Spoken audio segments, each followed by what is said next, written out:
Bismillahirrahmanirrahim. Assalamualaikum warahmatullahi wabarakatuh. Sebelumnya perkenalkan, nama saya Putri Tarana Sri Narulita Herliani, NIM 120700151, dengan rekan saya Reski Yunus Fajrianto, NIM 120700157. Alhamdulillah yang sebelumnya telah menyelesaikan pembuatan PowerPoint untuk memenuhi tugas UAS mata kuliah struktur data yang diampu oleh Dr. Arifatul Huda, SSI, MKOM. Untuk kesempatan kali ini, saya Putri Tarana akan membahas mengenai PPT struktur data yang telah dibuat ini. Baik, kita mulai. Untuk yang pertama, mengenai ADT, di mana ADT adalah kepanjangan dari Abstract Data Type. Di Indonesia kita sebut sebagai model tipe data, di mana dia diartikan sebagai tipe ataupun kelas untuk sekumpulan objek yang didefinisikan dengan sekumpulan operasi untuk nilai tersebut. ADT hanya menyebutkan operasi-operasi yang ada, tapi tidak menjelaskan operasi ini akan dilaksanakan atau bagaimana sih operasi itu dibuat di dalamnya, gitu. Dan tidak pula menentukan bagaimana data akan diatur dalam memori. Kemudian ADT ini ditandai dengan apa saja sih? Jadi ADT ditandai dengan pertama yaitu sekumpulan data, lalu adapun penyajian data. Jadi di sini disajikan dalam apa datanya, seperti itu. Lalu yang terakhir ada sekumpulan operasi atau satu set operasi yang dapat ditetapkan secara beragam untuk semua nilai. Lalu koleksi ADT di Java, ada ADT atau golongkan, ada stack, queue, list atau sequence, set atau himpunan ya, maps, lalu ada tree dan graph. Lalu dalam data strukturnya ada array, linked list, binary tree, dan hash table. Lalu untuk persyaratan atau yang dibutuhkan dalam string ADT ini ada apa saja sih? Yang pertama, nilai harus berupa string karakter dengan panjang berapapun. Lalu yang kedua, harus bisa menentukan panjang dari string. Kemudian untuk mendapatkan karakter individu dari sebuah string index. Lalu mungkin pula untuk mendapatkan substring dan string yang diberikan. Kemudian mungkin pula untuk membandingkan string secara leksikografis dan harus bisa menggabungkan string. Adapun contoh aplikasi ADT di dunia nyata, kita tinjau dalam ADT Laundry, di mana di sana berisi ADT yang memuat masukan berupa nama customer dan paket yang dipilih pada laundry tersebut dan menghasilkan keluaran atau output berupa jumlah harga yang harus dibayar oleh customer. Kemudian bahasan yang kedua adalah array, di mana array merupakan struktur data untuk menyimpan lebih dari satu item data yang memiliki tipe data yang sama. Lalu bagaimana cara memesan array? Array ini dipesan di awal, jadi dalam memori sudah disiapkan. Lalu datanya pun diakses secara langsung menggunakan nomor indeksnya. Dan bagaimana sifat array? Array sendiri bersifat statis. Apakah struktur data statis itu? Nah, struktur data statis ini merupakan struktur data yang kebutuhan memorinya itu tetap atau fix selama program berjalan. Dan adapun kekurangan juga kelebihan dari struktur data statis ini, di mana kekurangannya membutuhkan memori terbatas dan tidak fleksibel. Lalu kelebihannya, dia dapat menyederhanakan program dengan menyimpan semua data di dalam satu nama. Ini merupakan ilustrasi dari array satu dimensi, di mana indeksnya dihitung dari 0 sampai ke n. Nah, dalamnya terdapat data 1, data 2, data 3 yang sama-sama memiliki tipe data yang sama. Misalnya tipe data integer, maka semua datanya itu bernilai integer. Seperti itu. Nah, jadi untuk gambar kedua ini disebutkan bahwa panjang dari array adalah 4, dimulai dari 0 sampai 3. Seperti itu.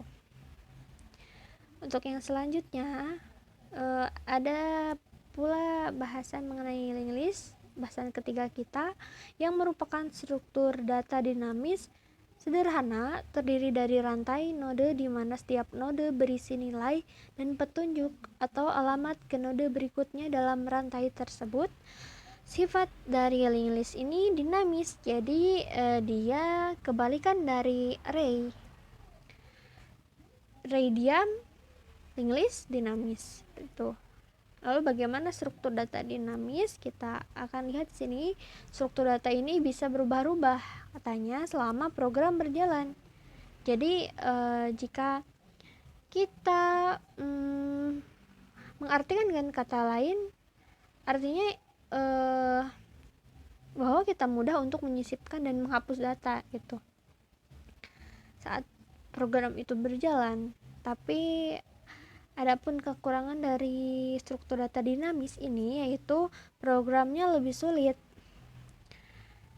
Dalam linked list sendiri dia memuat dua elemen di mana terdapat elemen data dan elemen alamat atau penunjuk ke node berikutnya. Nah, ilustrasi single linked list seperti ini, di mana terdapat kepala atau head yang menunjuk kepada nilai data atau nilai elemennya, lalu diteruskan oleh alamat pada node tersebut ke node berikutnya, seperti itu. Nah, contoh untuk double linked list atau linknya ini memiliki artian dapat menunjukkan ke alamat setelahnya dan juga ke alamat sebelumnya gitu. Dan untuk null ini berarti alamat atau panah menunjukkan kepada nilai kosong. Nah, untuk bahasan selanjutnya ada yang namanya stack ADT, bahasan keempat kita, yang merupakan tumpukan ADT. Stack ADT itu tumpukan untuk kehidupan sehari-hari. Sebenarnya kita sering melihat konsep dari stack atau tumpukan ini. Contohnya terdapat pada ilustrasi tumpukan piring yang kita bisa lihat pada gambar sebelahnya, ataupun tumpukan buku-buku seperti itu. Jadi di dalam stack ini kita dapat mengambil kalau dalam gambaran piring kita dapat mengambil piring dari atas dan kita dapat menyimpan kembali piring tersebut lewat jalur atas lagi gitu. Jadi definisi dari stack itu adalah urutan elemen dengan properti elemen yang dapat ditambahkan dan dihapus hanya pada satu ujung atau bagian atas tumpukan tadi. Jadi prinsip dasar dari stack ini ada yang namanya LIFO atau last in first out, yaitu prinsip masuk terakhir keluar pertama. Dan stack memiliki kedalaman elemen yang merupakan jumlah elemen yang dikandungnya. Aplikasinya sangat berguna dalam komputasi, baik dalam pemrograman aplikasi maupun sistem pemrograman. Contohnya, dia dapat membalikkan file teks dan mencocokkan tanda kurung. Lalu bagaimana desain atau sesuatu persyaratan atau kebutuhan yang dibutuhkan oleh stack ADT ini? Ya, Di antaranya dia harus bisa membuat tumpukan yang kosong. Kemudian harus bisa pula untuk menambahkan elemen ke bagian atas dari tumpukan. Harus bisa pula untuk menghapus elemen yang paling atas dari tumpukan. Kemudian bisa menguji apakah tumpukan itu kosong. Lalu harus bisa mengakses elemen di bagian atas tumpukan tanpa menghapusnya. Untuk yang selanjutnya ada pembahasan mengenai QADT atau antrian. Dalam antrian sehari-hari kita dapat melihat bagaimana orang-orang mengantri dalam suatu bank, mungkin untuk menabung atau mengambil uang mereka pasti akan mengantri agar dapat dilayani seperti itu. Dan untuk yang pertama mengantri pasti akan dilayani terlebih dahulu. Jadi definisi dari Q ini adalah urutan elemen dengan properti bahwa elemen hanya dapat ditambahkan di satu ujung atau di belakang dan dihapus di satu ujung lain atau dalam antrian depan. Jadi ketika kita masuk melalui sisi pertama, maka kita akan keluar melalui sisi kedua. Kemudian prinsip dari ADT ini adalah FIFO atau first in first out, yaitu data yang pertama masuk akan keluar terlebih dahulu dan data yang terakhir masuk akan keluar terakhir. Kemudian adapun panjang dari Q adalah jumlah elemen yang dikandungnya. Aplikasi dari Q ini sangat berguna dalam komputasi, khususnya pemrograman sistem. Contoh dapat kita lihat pada server cetak yang mempertahankan antrian cetak, pada drive disk yang mempertahankan antrian permintaan akses disk. Lalu bagaimana dengan desainnya? Yang pertama, antrian pun harus bisa membuat antrian kosong. Lalu harus bisa menambahkan elemen di belakang antrian. Harus bisa pula menguji apakah antrian kosong, harus bisa menghapus elemen di depan antrian, harus bisa mendapatkan panjang dari antrian, dan harus bisa mengakses elemen di depan antrian tanpa menghapusnya. Untuk yang selanjutnya ada list ADT, di mana konsepnya adalah sebuah daftar urutan elemen dengan urutan tetap. Jadi dari list kita dapat menambahkan dan menghapus, juga memeriksa elemen penting dalam matematika juga komputasi. Untuk aplikasinya dalam sebuah text editor yang sangat sederhana, jenis kegiatan yang mungkin untuk mengubah pesan email. Jadi editor nantinya akan memberikan perintah untuk menyisipkan, menghapus, dan mengganti baris. Tentunya ini juga akan memberikan perintah untuk menyimpan dan memuat teks yang dimuat dalam berkas. Kemudian adapun set ADT yang diartikan sebagai kumpulan nilai yang berbeda, yang urutannya tidak memiliki arti. Nilai yang terkandung dalam suatu set disebut anggotanya. Konsep set sangat penting dalam matematika dan bilangan bulat komputasi. Jadi tujuan atau persyaratan dari set ADT ini, dia harus bisa membuat suatu set kosong, harus bisa pula mendapat koordinalitas set, kemudian dia pun harus bisa menguji apakah terdapat set yang duplicate. Selanjutnya dia pun bisa menghitung persatuan, persimpangan, dan perbedaan dari dua set. Dan yang terakhir, set pun harus bisa melintasi suatu set. Kita mengasumsikan masing-masing anggotanya bergantian. Lalu aplikasi dari set sendiri ada algoritma saringan Eratosthenes yang menghitung semua bilangan prima kurang dari bilangan bulat yang diberikan m atau integer lebih dari 1 yang tepat dibagi hanya dengan sendirinya, dan satu set bilangan prima kurang dari 20 yaitu 2, 5, 7, 11, 13, 17, dan 19.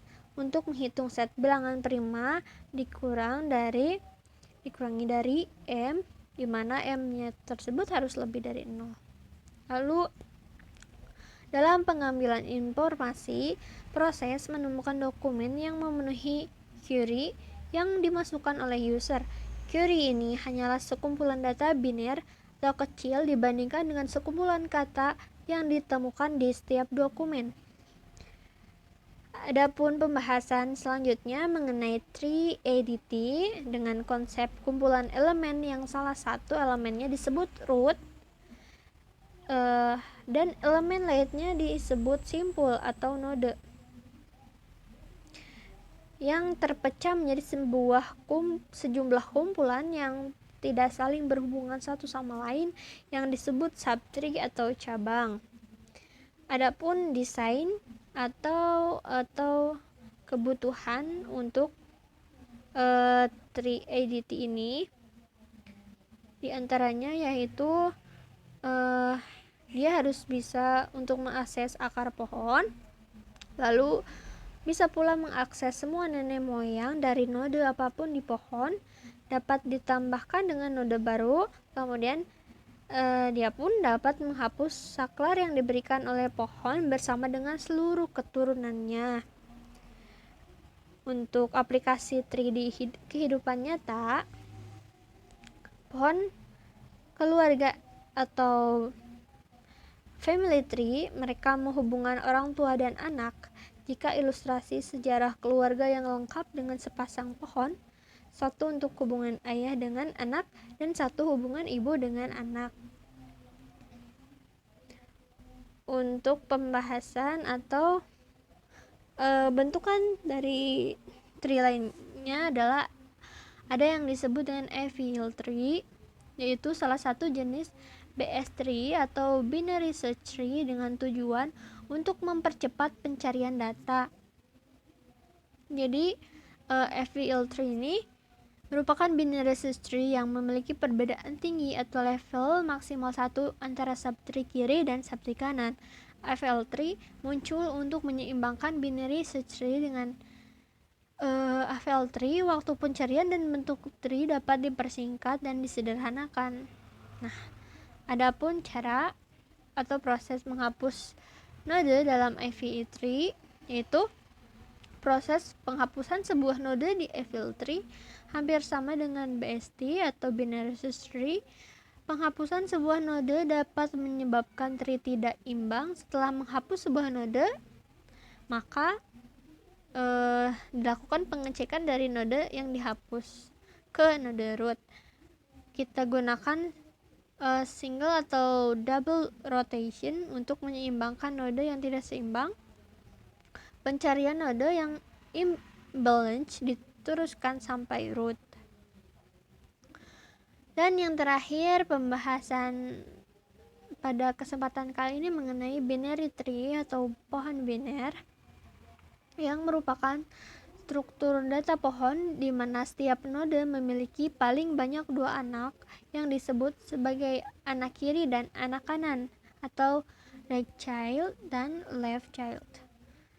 Adapun fungsi-fungsi dari binary tree biasa diselesaikan dengan cara rekursif karena basically sebuah node memiliki anak-anak yang juga merupakan node, begitu seterusnya, sehingga prosedur yang dilakukan pada sebuah node root atau root itu node paling awal juga bisa dilakukan dengan cara yang mirip seperti node lainnya. Adapun jenis-jenis dari binary tree dan aplikasinya, yaitu yang pertama ada balance tree, di mana selisih dari tinggi subtree kiri dan subtree kanan tidak lebih dari 1. Contohnya seperti ini. Subtree kirinya hanya punya root dan subtree kanannya punya 2 node. Nah, untuk yang tengah tree ini adalah balance tree, kedua-duanya subtree-nya sama, dan tree yang ini yang sebelah kanan memiliki subtree yang selisih 1 dengan subtree kiri yang selisih 1 dengan subtree kanan. Jenis balance tree ini sering dimanfaatkan untuk algoritma sorting maupun mapping, terutama jika digunakan bersamaan dengan jenis tree seperti binary tree. Lalu adapun binary search tree, di mana struktur data ini memiliki aturan penyimpanan yang ketat. Semua elemen harus unik, dan semua elemen pada node kiri pasti lebih kecil daripada root atau parent-nya, dan sebaliknya berlaku pada node kanan. Contohnya demikian, seperti ini. Untuk root-nya kita mengambil 5, dan ketika kita menambahkan 2, maka 2 kurang dari 5 maka akan disimpan di sebelah kiri dari root. Dan ketika kita punya elemen 21 dan ingin dimasukkan ke dalam tree yang dimana 21 lebih besar dari 5, maka akan disimpan di sebelah kanan dari root, seperti itu. Dan ketika kita memiliki angka 3, di mana 3 kurang dari 5, maka kita simpan pada sebelah kiri, tapi kita pun harus membandingkan dengan rootnya yang baru, di mana 3 ini akan lebih dari root 2, maka kita simpan di sini, sebelah kanan dari root 2. Lalu binary search tree sering digunakan untuk searching maupun sorting karena kemampuannya untuk mengakses waktu yang signifikan semakin banyaknya data yang ada, karena time complexity-nya yang bertumbuh secara logaritmik. Alhamdulillahirabbil alamin. Dengan ini telah selesai pembahasan mengenai struktur data. Adapun data yang kami gunakan atau jadikan sebagai acuan. Mungkin sekian dari saya. Mohon maaf atas segala kekurangannya. Terima kasih untuk segala waktunya. Wabillahi taufiq wal hidayah. Wassalamualaikum warahmatullahi wabarakatuh.